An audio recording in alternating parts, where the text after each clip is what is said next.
Eu só deixo um legado quando eu assumo posições de alto escalão dentro da empresa? Vou contar uma história para vocês. Estava no caminho de Santiago, no meu primeiro dia, eu acordei 5 da manhã, fui começar a caminhada, e aí tinha um coreano, um avô coreano, junto com seu neto, tomando café da manhã na cozinha do albergue. E na cozinha daquele albergue só tinha uma regra, que é lavar o que sujou.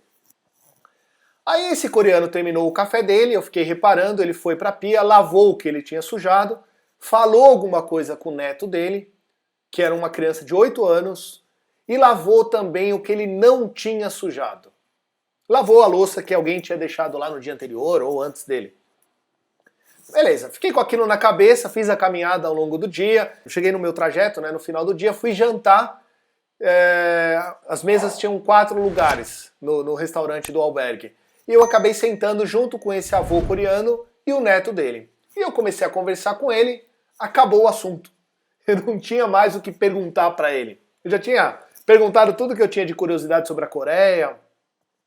E aí eu perguntei o seguinte, por que ele lavou a louça que não era dele naquela manhã? Foi a pergunta mais tola que eu já fiz na minha vida. E aí ele me respondeu com a resposta mais sábia que eu já escutei na minha vida. Ele disse o seguinte, que em todos os ambientes que ele passa, ele tenta deixar aquele ambiente melhor do que ele encontrou. E naquele momento ele tinha encontrado uma pia suja de louças que não era dele.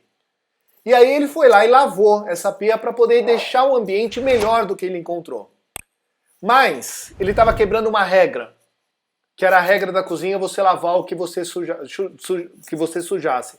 E aí ele virou pro neto dele e disse o seguinte, olha, para você entregar melhor de você e para você deixar o ambiente que você chegou, para você deixar o ambiente que você encontrou melhor, às vezes você precisa quebrar as regras. Então eu estou quebrando uma regra agora para eu poder deixar esse ambiente melhor.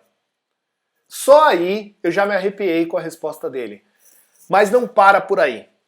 Ele me disse o seguinte, quando ele falou isso pro neto, ele falou o seguinte, mas eu poderia simplesmente lavar a louça, só. Mas eu não quis só lavar a louça, eu quis também deixar um ensinamento pro meu neto. Porque no final das contas, esse é o legado que eu posso deixar. E o maior legado não está em grandes feitos, mas sim nas pequenas ações que nós temos ao longo do nosso dia.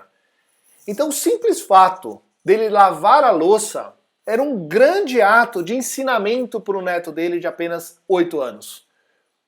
Então muitas vezes a gente não enxerga valor nos pequenos atos do nosso dia a dia. Mas ele não só enxergou um grande valor nesse ato de lavar um prato na cozinha, como ele enxergou uma forma de deixar um legado para o neto dele. E ele falou que ele não perde uma oportunidade na vida dele de deixar um legado para as pessoas que passam por ele.